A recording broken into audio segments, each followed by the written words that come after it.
Hello, everybody, and welcome to another episode of the WooSox Insider Podcast. I am your host, Tim Quidadamo, TQ.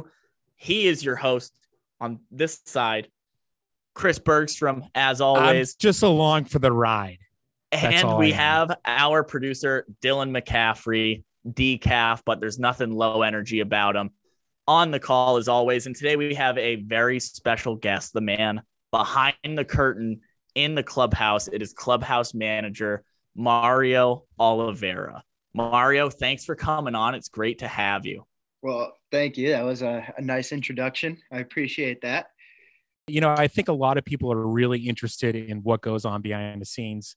Not a lot of us get to see what goes on in a clubhouse and how, you know, your job, what it entails, how you interact with players and such. And I think with this past season, 2 seasons now, one of them here in Worcester, nobody gets to see behind that closed door because of COVID, right? So just trying to get an idea of what your day-to-day is like there in the clubhouse here at the WooSox. So is this a 5-hour podcast? Because that's probably what you're going to need. That's what most of our listeners think. It's a 5-hour podcast sometimes. Right. Just feels that long. The best way I describe it is I like to call myself Mr. Mom, and I try and just take care of the players in the clubhouse the best I can. You know, you want to make them happy and comfortable because this is where they are for half of the summer. They spend, you know, we have a 6:30 game. They're not just here from 6:30 until 9:30 whenever the game's over. They're here from noon until 10 o'clock at night. That's a long time to be in a space that isn't your home. So that's why it's called the clubhouse. We try and make it feel like their house. And that being said, it's not something that we have a specific schedule for. There aren't things that we do every day. Well, there are, you know, we have to do laundry and get the food ready for them, but just being attentive to their needs, late night unpacks. I mean, going all over the place here, but whatever we can do to make them feel comfortable, that's really what it boils down to. I saw posted in the visitors locker room. There was a sign. There were some requests for some grocery needs, and one of them was if you need any alcohol, get your request in by Sunday. Were you making alcohol runs for players all year? We make alcohol runs all the time, but we put that sign out specifically because the visiting team always wants to get out as quick as they can after the game on Sunday. They want to get back home, and we try and help them out and get them out as quick as possible. But one of the things that slows us down is guys like to have a little fun on the bus ride back home. So if they come up to us after the game and ask us to go get beer for them, well, that's just going to delay the bus from leaving because we have to go get the beer. So we usually try and get those orders the day before. So that way we can be prepared on Sunday and send them off with everything that they need. So you baseball players are just like us, just drinking beer. Drinking beer. That's right. Just winning baseball, drinking beer. So you're not just making sure the home team is all set. You're making sure the visiting team's all set too, right? So I oversee both clubhouses. My office is in the home clubhouse. I'm stationed down here. We have a guy, his name is Kyle. You guys should have him on here. I'm sure he has some great stories. Kyle's great. Yeah. But Kyle oversees the visiting side, and it was his idea. I won't take credit for the beer list. That was his idea. But he runs the day-to-day operation down there, and he just calls me if there's a big need or an issue or anything like that. So awesome. What does your typical day look like? Like, say if the games, this past year our games were at 6:35, right? Yep. On the night. So if we had a 6:35 p.m. game, when do you start? Like, what's your day look like from there? I start at about 1 a.m. the night before, if I'm being honest. So we don't go home. I live about an hour away. Kyle lives about the same. So we end 6:30 game. We'll end at about 1 a.m, 2 a.m. sometimes. If there's rain delays, then we might never stop, but which we had a lot. There's never any. If there's a rain delay. Yeah, every homestand it seemed like there was a lot of rain. So I have a couch in my office. Kyle has a little cot that he bought, and you know we make ourselves as comfortable as possible. Get a couple hours sleep, and then I'm usually up around 8 o'clock the morning of a game day because coaches start showing up around 8:39, and I have to brew the coffee and fold some towels and make sure that the day's ready when they get here. So is it safe to say that you slept at Polar Park more than anyone else? If there's someone who slept at Polar Park more than me, I think they live here. So, because I guess what can't be lost is that these coaches getting here early and players are, because they're not just coming here like in Boston to play a game, but they're getting here early to get hitting in, get fielding in, because they're trying to make the big leagues too, right? Absolutely. So it's very much like it's a lot of teaching and here that happens than just a typical major league ballpark, clubhouse where they show up and just let's play the game, right? And you know what? I think that's my favorite part of it, because I've been going on about how like the trials and tribulations of the job, but seeing that behind the scenes coaching from our pitching coach Paul Abbott working with the pitchers, our hitting coach Rich Gedman, these guys have so much knowledge that they can pass on to athletes who are naturally gifted with what they can do, but with a little tweaking from some good coaching, that's what turns them into big leaguers. And being around these guys as they make their journey to the big leagues, and then eventually being there the day that they get called up and make their big league debut, that's what makes it so rewarding for me. And that's what makes the job so cool, I think, is seeing guys in the big leagues now that you've had in the minor leagues before, and seeing all the work that they put in behind the scenes that no one else really gets to see, and knowing that when they have success up there, it's not just because they're good at baseball, it's because they put in more work than anybody else. And I think every year in the minor leagues, it's kind of exciting. And the most excitement we had this year was when we had some Red Sox major leaguers coming down on rehab assignments. Can you just tell us what that was like for some of these players to try to pick their brain in the clubhouse, and how sort of the guys who were rehabbing on the major league roster down in Worcester were taking care of some of the players that are here all year? Yeah, so the guys that we have in the organization are great. There's usually always a bad egg. I've been in the clubhouse for 4 years, and seeing different WooSox or WooSox rosters and visiting teams rosters that come through. Most of the guys are good. There's usually a couple here and there that are a struggle, but naturally, I really can't say that about this Red Sox roster, about the rehabbers that we had come down here. Everyone who came down was so great to me, to the players. And those guys just latched on to, if we had a pitcher come down, the pitchers would latch on to him. Everyone would be out there watching them throw their bullpen and just doing their day-to-day work. And then if we had a hitter, everyone would be in the cage while that hitter was hitting to see how he approached his pregame work compared to what they were doing. When they were in the weight room, a lot of guys would just follow them in the weight room and get a feel for their routine. So that was really cool to see. And then, of course, the big leaguers take care of our guys as well. We call it spread, which is the post-game meal. They would buy spread most of the time every day that they were down here. Wow. They really take care of their I didn't get that email Clubhouse for spread. Maybe it was just lost, right? That's right. Yeah, it got lost in the inbox. We'll let Mario know next season our beer runs and our catering. We'll take care of those needs for us. Mm-hmm. It's interesting when you talk about the players coming down, because I think you deal with a lot of different personalities, even in the sense of roller coaster of emotions, right? You get guys who are been down here and they get called up, right? But you also get guys that were up there that get sent down, not on a rehab assignment, but just because there's no room for you up here, right? You're going to go down. So how do you deal with these? I'm calling a roller coaster of emotions, where guys that are leaving, they're really happy. Some guys are coming back. I mean, let's all be clear, right? In the sense of they're being sent down. Worcester might be really cool and they might love this ballpark and love being here, but at the end of the day, these players want to be at Fenway Park. They want to be part of the Boston Red Sox. So as a clubhouse manager, how do you interact with players in that sense and deal with the emotions that go on in the clubhouse?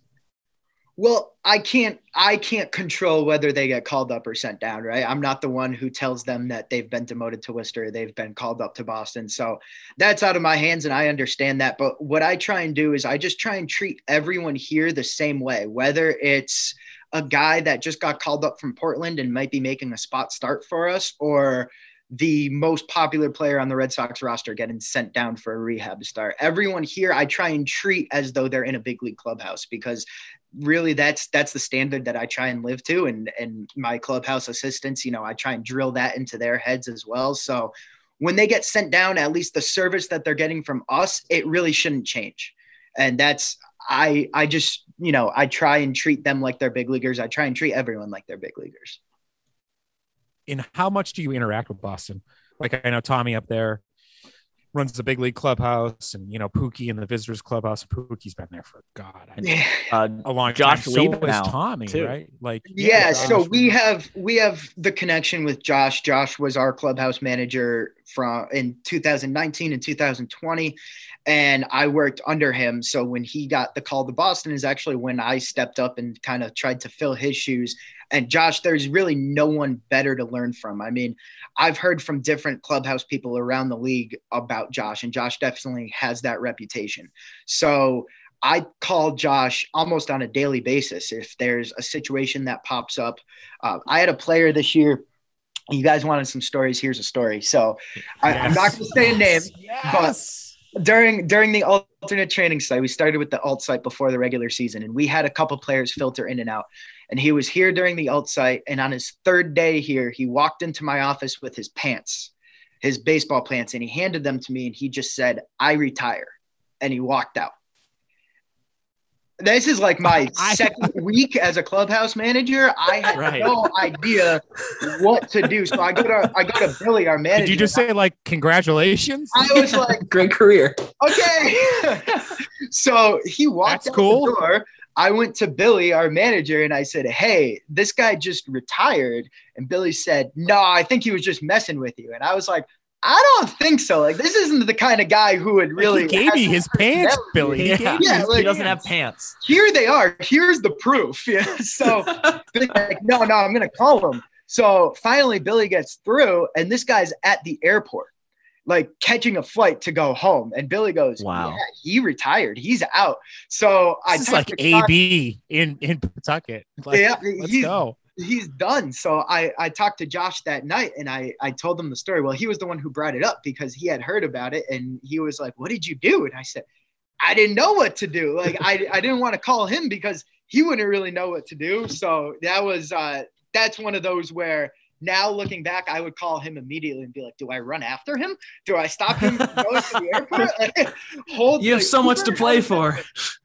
You know, it's like when Michael Scott walked into the office and said, "I declare bankruptcy." You can't just declare bankruptcy. You can't just say, "I'm retired," and walk away. Mario, thank you for that story, because one day when I'm old enough to retire, what I'm going to do is walk into my boss's office and hand them my pants and say, I retire. I'd go as far to say pants to work that day. I'd go as far to say, Mario, I might seek you out. You might get, if we're across the country from each other and I'm retiring, you might get a pair of pants in the mail with the message.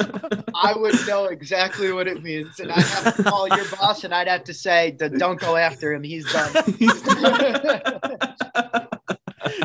You don't get it. He shipped me his pants. He's finished. No, guys, he's really done. I had this happen before. Once the pants show up, they're all over. Pants means they're at an airport at least. But it's interesting. Obviously, we've talked about the alternate training site on previous episodes, and you just mentioned it now. What was it like? Because when we were getting started, you had players coming in here, we didn't have all of the facilities finished. They were still under construction. So what was it like, not only navigating the players and what areas they can go in and what's still under construction, but also during a pandemic, who can be in contact with them and how you have to interact with them? So that's a loaded question. Our first day, take your time. Our first day of the alternate site was April 1st. Yep. So players were supposed to do a walkthrough on March 31st. They were going to come in, drop their bags off, see the clubhouse, the field. No one's ever been to Polar Park that's before, straight right? from Fort Myers, right? Straight from Fort Myers. Off the plane, maybe if they had apartments in Worcester, they'd go there first. But this was the first stop that they were making. And March 30th, the clubhouse, nothing was set up. We couldn't move in until March 28th, 29th. The fire alarms had to be tested. We couldn't unbox anything. We were being told that we just basically had to move all the boxes in, put them in the rooms that they were going in, but you couldn't unpack anything until they did the fire alarm test. So they did the fire alarm test March 30th, and myself, Kyle, and 3 other clubhouse staff were here for 36 hours straight working. Now that on the payroll, that does not look good on my end, but I think finance was probably saying, I don't even know if that's we're already legal. in overtime, guys. Maybe we should cut that out of the podcast because I don't want to be brought up on legal charges or anything. We'll bleep it.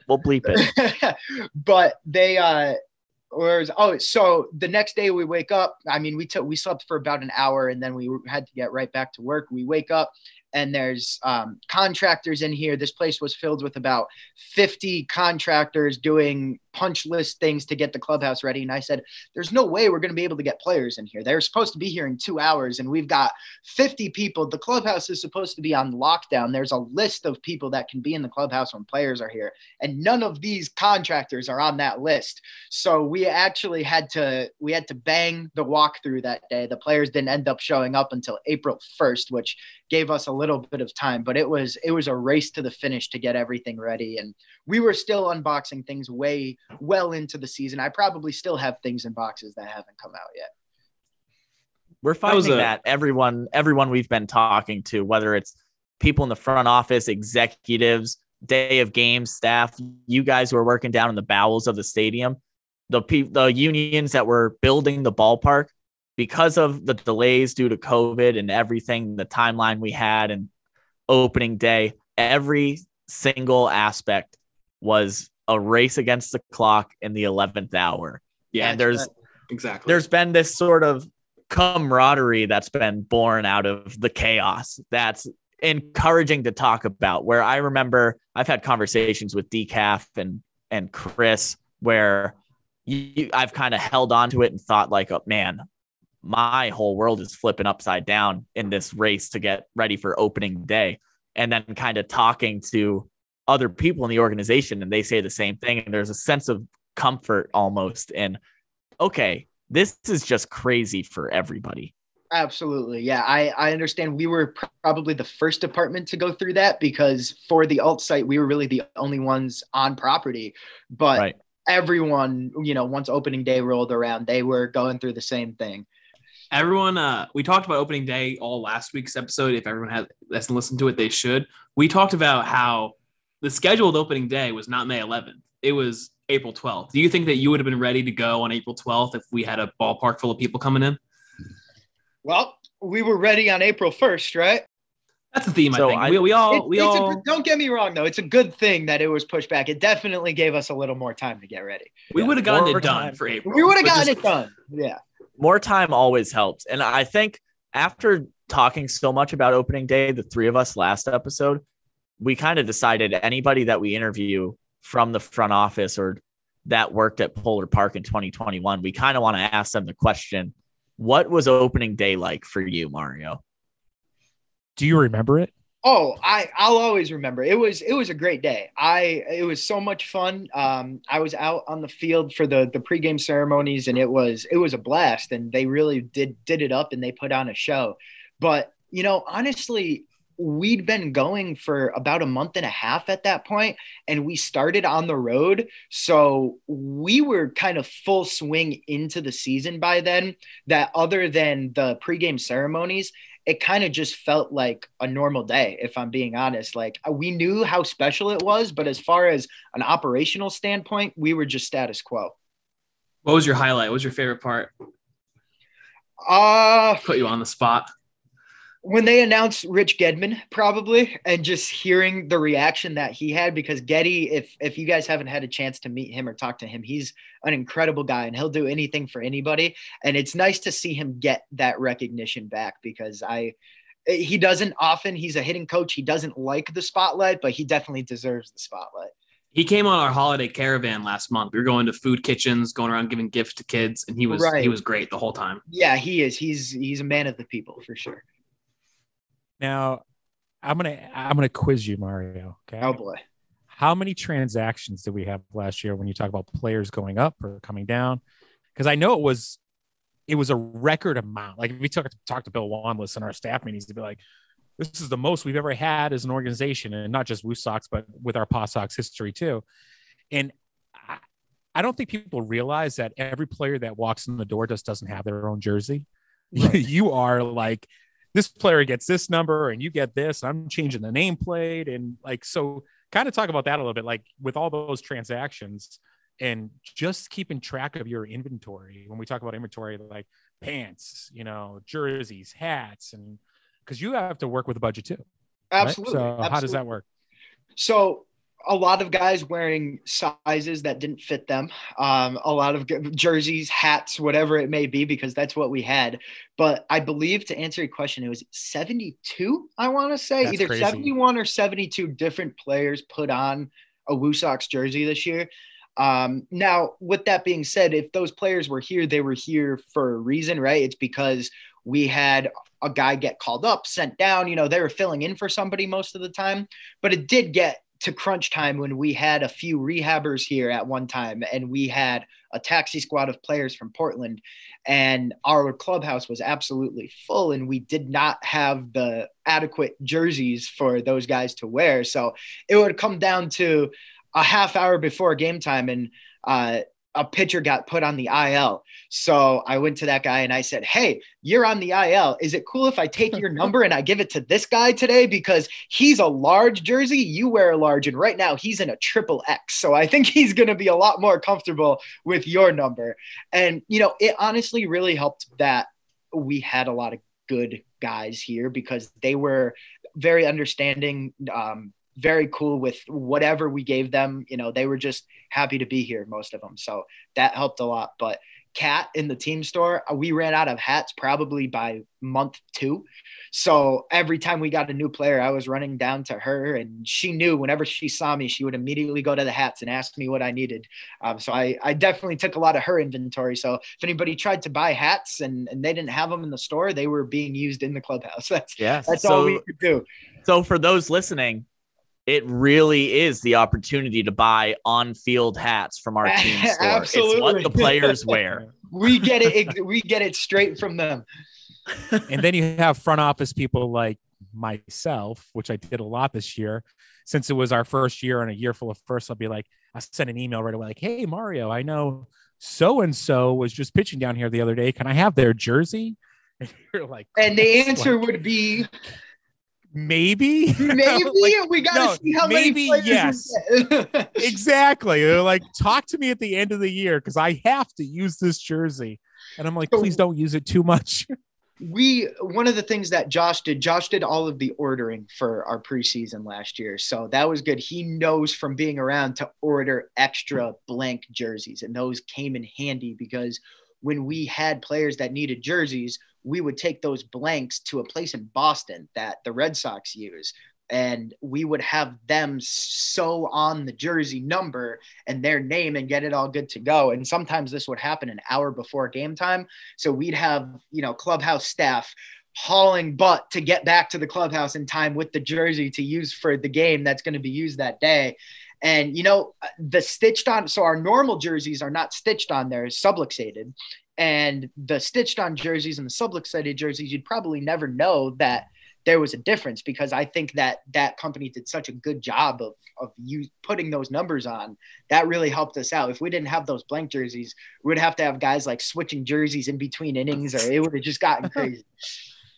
We were very in tune with all those number changes in the control room, because we'd be a half hour before the game. We'd have the lineup set and everything on the board. And then we'd say, wait a minute, all their numbers are wrong. There was one day where I think Caleb Ort came from a game in St. Louis, and he forgot his jersey there. And we had 4 or 5 numbers get switched on behalf of that. See, that happens too. And that's out of our control. If somebody's on the road and then they come back, if they got called up and they took their WooSox jerseys with them when they got called up, and then they got sent back down and they did not take their WooSox jerseys with them when they got sent back down, they had to be a different number. And sometimes they would be like, why am I a different number? And I would say, well, if you took your jersey with you, then you'd be able to be the same number. We can't just snap our fingers and have them magically appear in Worcester. So it's a lot more like everybody's JV team that they played on in high school than the casual fan would probably imagine. Oh, absolutely. Absolutely. There's so many things that go on during the game, before the game, that it's a race against the clock to get things done. And it's a stressful environment, and you definitely can't imagine that feeling unless you're down here. That's hilarious. So I know we talked a little bit about the signs you have up in the locker rooms about alcohol requests. I'm sure there are some like food and snack requests too, but I want to ask, what is the craziest request that you guys got in this last season that I can talk about? That you can talk about. Other than take my pants, I'm retiring. and just realize this is only between us four. Don't worry about it. Yeah. Something you want. So every day I feel like there was something that kind of just blew my mind, something that I've never heard requested before, from picking up dog food to actually bringing a player's pet to the vet because he didn't have time to do it himself. Guys, I would have done that. It was fun. He had the cutest dog in the world, and one of my guys took him to the vet, and he was like, that was the best day that I've had here this year. I got to hang out with a cute dog all day. A lot of car issues. If somebody's car broke down, they needed an oil change, they needed a car wash, we would do that for them. So and there were a lot of nice cars in the parking lot too. So that's paramount for some of those guys. Absolutely. Which every time a foul ball went over that way, I was like, oh boy, here we go. Do you guys know the foul ball story? No, let's hear it. Oh no, I don't. See, let's Chris, hear I thought it. you were trying to transition me into that. So I am a pro. I was trying to do that, most definitely. Our pitching coach, Paul Abbott, great guy. He parks in the same spot every day. We had a valet company, but he was big about just parking his own car in the same spot. And it was right behind the dumpsters in the players' lot. He did that specifically for foul balls, so his car wouldn't get hit. Well, I'm in my office during a game one time, and I get a call from somebody from the valet company that somebody's windshield got smashed from a foul ball. And they wanted me to come out and check it out because they didn't know whose car it was. Well, I knew whose car it was right away, and it was Paul Abbott's. And I was left in a pickle because this is during a game, but obviously he needs to know that his car is undrivable. So what do I do, right? Do I go to the dugout and tell him, hey, this is what happened? So he came in to talk to the starting pitcher after he came out of that game. And I had a picture of his car, and I showed him the picture, and I said, just so you know, this is what your car looks like right now. We're doing our best to get it taken care of.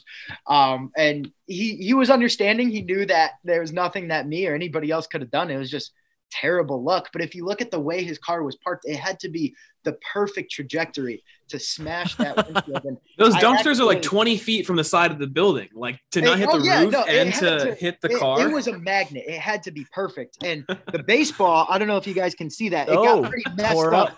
I saved it because I'm going to put it in his locker when he comes in next year as a remembrance of the best day at Polar Park for him. But I think we did right by him. We got him a rental. We got him a night at the hotel. He lives in Boston, so we got him a night at a hotel in Worcester, so he didn't have to drive home. And then we took his car to our auto body shop that we work with, and they got it all taken care of, and we got him a rental. So it ended up working out. But that was one of those situations where I was calling Josh saying, what do I do here? Yeah. So I think we'll include a photo from the WooSox Gardens, which overlooks the player parking lot next to the ballpark. So we'll give you a look at those dumpsters and where Abby would have parked, because that's brutal. Yeah. That's devastating. He parked there specifically to avoid what happened. And that was the only car that got a shattered windshield all season. So all season? That was it? Some cars, maybe, they got some dents in the roof or something, but no major issues other than that. That's just unfortunate. We had a truck with a big target on it and left center field the whole year that we couldn't get anyone to hit once. Someone had got within 2 inches of it once, but we were able to hit Abby's car in the park. Yep. I love it. Let me ask you, does anyone have any like crazy shoe game worth mentioning? Any swag these guys have? Any sick ping pong players in there that could be going pro. I know you got a good setup in the clubhouse. The ping pong, man. So we, as clubbies, we have to keep it loose, right? We're here together more than the players are. When the off weeks we come in, those late night unpacks when we're waiting for the bus, we have to keep it loose and we have to keep it fun. So we have a ping pong tournament that we do. And if you came in my office during the season, you'll see the big display of our names, wins, losses, results from matches. But as far as best ping pong players, Marcus Walden, when he was with us, was fantastic. Tanner Houck had a filthy backhand, but that's the only shot he could hit. So if you're playing against him, you just got to force him to use the forehand because he's not putting it on the table with that. But with his backhand, he threw that thing like his slider. It just had a curve. It would land it perfectly on the corner every time. It's unhittable, unreturnable. So he was nasty if he could use his backhand. And then Zach Grotz, relief pitcher, he had his serves, one serve for every pitch that he threw. So he threw fastball, changeup, slider, right? So he had a fastball serve, a changeup serve, and a slider serve. And he would tell you what was coming, and you still couldn't hit it. Here's my pitch. Hit it. Yeah, baseball's about being a model of consistency. So it's good to see that he's throwing the same pitches, whether he's on the mound at Polar Park or playing ping pong in the clubhouse. Absolutely. That's awesome. So obviously you get like a real behind the scenes look at the players' day-to-day lives. What did anybody have a really like strange superstition, or were there any guys that would have to come in and have everything be the same way every day they came in? This year, there was one guy, and I'm not going to mention a name because I don't know if he'd want it out there, but there was one guy who we had to hang his pants in a certain spot of his locker. When he was at bat, his backpack had to be on his chair. If we were hanging like pregame loops during the game, we couldn't take the backpack off the chair. We did that one day, and he ended up striking out that at bat, and the backpack was off his chair, and he wasn't very happy with us. So we learned our lesson quick. And then one thing that he does, which I thought was really cool, if he has a bad at bat, he'll go in the bathroom in the dugout and he'll flush the toilet. And I saw him do this a couple of times before I eventually asked him, what's the point in that? He said he's flushing away his at bat. So if he had a bad at bat, he'd flush the toilet, and there it goes. And now he's starting fresh with his new at bat. And I was like, okay, I can see that. That's pretty cool. That sounds very mentally healthy. Although TQ, you should have been doing that at Emerson your whole career. Oh man, I would have driven up the going on. Yeah, I would have driven up the water bill at that college. Let me tell you. I was always wondering why. I was wondering why that player, every time he struck out, he would just turn around and yell. He'd be like, "Backpack!" I was wondering why he would always do that. Now I know. It was off the chair. Let me ask you, Mario, one more question from me. Who was the best Batboy you had all year? DCaff, come on, man. Yeah. Wait a minute. Can you tell us how that went down? Because for those of you who don't know, Dylan McCaffrey, our Nesson telecast producer that worked his butt off every game and was in there from 9 a.m. until 11 p.m., making sure that you at home could watch our games on Nesson or Nesson Plus, was called down to be a Batboy one game. What happened to make DCaff I was heard there was an injury down on the job, and I got the call. So you didn't do your job that day. Good job. I didn't want to give this guy a shout out because I knew that his head would just get bigger than it already is. But my main assistant on the home side, Patrick, he went down literally about 2/3 of the way through the year during one of our unpacks. He was moving the weight trunk, and his shoes. We have a cement slippery hallway in between clubhouses. So when you're bringing heavy stuff off the bus to the clubhouse, it can get kind of slippery. So his shoes gave out. He went down and the weight trunk pinned his shoulder against the wall. So he did something to his AC joint. He was in a sling for the rest of the year. But that had a trickle down effect because we were already limited on clubhouse staff that we could have because of the COVID protocols. So we couldn't bring anybody new in. So that same guy was coming in every day, but he couldn't do the work work that he normally did because his arm was in a sling. So he says he was just here for the moral support. But it trickled down. So the guy we'd normally have, Batboy, well, now he had to come inside and pick up the slack that Patrick couldn't do, which meant we were shorthanded and we needed a Batboy most games. So I would go to Alex, who knew a lot of the interns, and I would say, Alex, we need a Batboy today. And 90% of the time he would send me an intern that was willing to Batboy. Well, that day DCaff showed up and I was like, are you sure you want to do this, man? Like we can find somebody else, but he was gung ho for it and he did a great job. So if you're ever looking for a new career, it's there for you. It ended up being inspiring Batboy.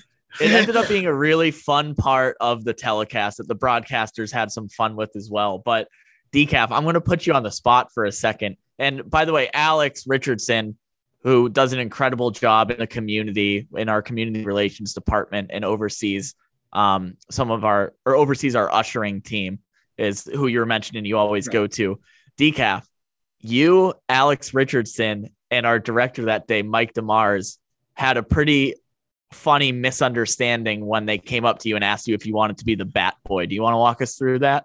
Yeah, they come up to me with this smirk on their face, and I'm like, "Oh, what's going on? Something happened." And Alex looks at me. He goes, "DCaff, bad boy?" And I go, "Yeah, I'm a bad boy. What are we doing? Is we doing some espionage? I gotta like flirt with someone? What's going on?" They're like, "What are you talking about?" Like, "What are you talking about?" And they're like, "Batboy. You want to be the Batboy?" And I was like, "Oh, well, yeah, I do." Well, yes again. That's the best way I can describe working with you. It's always fun, and you're always down for whatever. If they need you to be the bad boy or the bat boy with a T, listen, you're with it. I'm a flex player, utility guy. I go where I'm needed. Yeah, but DCaff won't tell you what the cameras didn't pick up. Before the game, when I was walking him around the warning track, showing him, where we put the ball bags, where to put the bats, just giving him a quick little rundown. I don't even think he heard a word I was saying because he was so involved with the fans. He was taking pictures. He was waving at everybody. I was like, this guy's not even going to pay attention to the game. He's just going to be signing autographs. Exactly. I signed 4 autographs. Yeah, signed 4 autographs. There was kids sitting in the blue bug batter's box, and they all wanted my autograph. I was a Batboy baseball, and he's looking there, and he's like, Tristan Cost. There you go, man. I was a Batboy in 2019. That's how I got my start in a clubhouse. And I think that entire year I signed 2 autographs. So you signed more than me in one day. Wow. I signed it with my old high school number. I wrote Dylan McCaffrey, number 24. Now, DCaff, I'm sorry.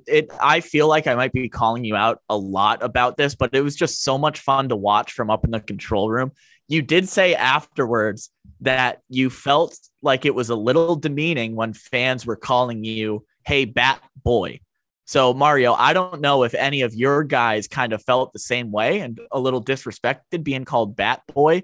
We were trying to pitch ideas of what it could be. I don't think it could be Batman legally. It could be Batman, definitely not. Bat Sir. Do we go Bat Sir? Do we go Mr. Bat? We'll brainstorm something. But if you're listening to this and you're hanging out by the dugouts next season at any of the games, try something new. See if you can mix it up. Make some of the fellas laugh. Absolutely. If someone called me Bat Sir, they would have gotten the ball. Everyone, Bat Boy. Yeah, I still can't get over the fact of how many baseballs you ruined for these poor kids in the stands. If you're a fan and you're trying to get a ball from the Bat Boy or Bat Sir during a game, yelling Bat Boy at them is not going to do the trick. Like I said, I was a Bat Boy for the whole year, and I would only give baseballs to the people who were the most creative with the way that they asked. So think of something. You got time before the season starts. Think of something, and if you get it good, you'll get a baseball. there's the inside scoop. 80 something days to the start of the season. It's flying towards us. It's getting there. It's creeping up. Looking forward to it. But I think that's our time. Mario, it was fantastic to have you. I can't even imagine how many stories are being told in that clubhouse for years to come with this experience that you're getting. I know we just barely scratched the surface, and there's probably a lot more that we shouldn't be publishing on air. There might be an episode 2 with with Mario down the road, by the way. I mean, hey, mid-season update to tell here. I'm gonna write a book about all the stories that go on here, and you'll know when it's published. I'll let you guys know. Be on the lookout for the Mario memoirs. Yeah, maybe in 2035. Is that what you want to plug? This is your chance to plug anything. Mario memoirs is what we're going with. No, I'm not plugging anything because that's very just in the brain. It has not come to fruition at all yet. But would you like to hand us your pants and retire? I would love to. But yeah, awesome. All right, everybody. That's going to do it for this week on WooSox Insider. We want to remind you all that ticket packages are available now, including our 9 and 18 game mini plans. You can learn more, as always, at WooSox.com or call the ticket office at 508-500-8888. That number again is 508-500-8888. And some big news about tickets came out this weekend in case you missed it. Starting at 9 a.m. on Saturday, January 29th, we've got single game tickets going on sale, including a little game going on April 12th of 2022. That's right. Opening day, single game tickets going on sale Saturday the 29th at 9 a.m. And here's a little trick for you guys as well. If you join the Booster Club presented by Window World, you get early access to single game tickets. So if you're a Booster Club member, you have access to single game tickets as early as Thursday at 10 a.m. So if you want to get an early jump on that opening day ticket, join the Booster Club. It's free, presented by Window World. Check out details at WooSox.com. But, of course, you know the WooSox. That's not the only big announcement that was made this last weekend. All of you can visit Polar Park virtually all weekend long for the inaugural WooSox Winter Weekend. That's right, you can enjoy WooSox Winter Weekend from the comfort of your own home via Zoom, or you can watch on Facebook Live. The Winter Weekend starts this Friday at 7 p.m. with a town hall conference kickoff and roundtable discussion with Larry Lucchino, Janet Marie Smith, the Honorable Mayor Joe Petty, Dr. Charles Steinberg, and more to tell you about everything going on that's cool and new for WooSox 22. Then the next day, starting at 10 a.m. on Saturday, you guys can show off your WooSox trivia prowess and compete for some fun prizes. Then just after the trivia challenge at 10:30, you'll all get to meet our new manager, Chad Tracy. Then Dr. Charles Steinberg will sit down with everybody and talk about everything that's going on for WooSox 22. Always something cool and new. We'll also have information sessions for our season ticket holders and Woo Crew presented by Shaw's members starting at 12:30 p.m. on Saturday until 1.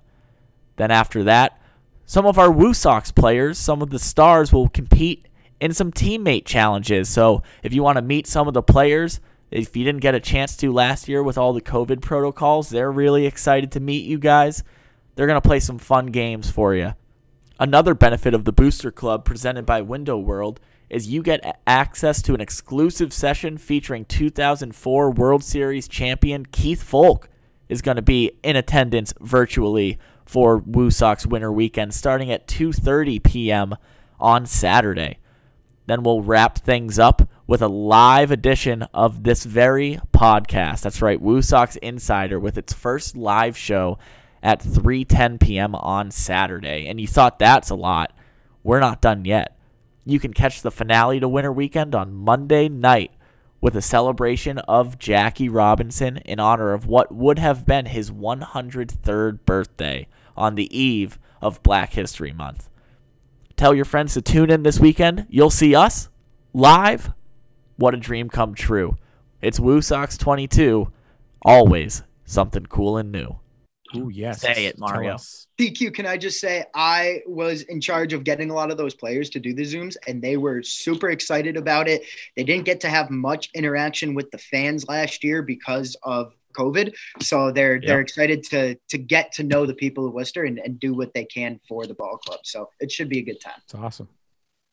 It's going to be great. Mario, thanks again for joining us. And to all you listeners or viewers, thanks for hanging out. We'll see you next time. See you soon. Peace.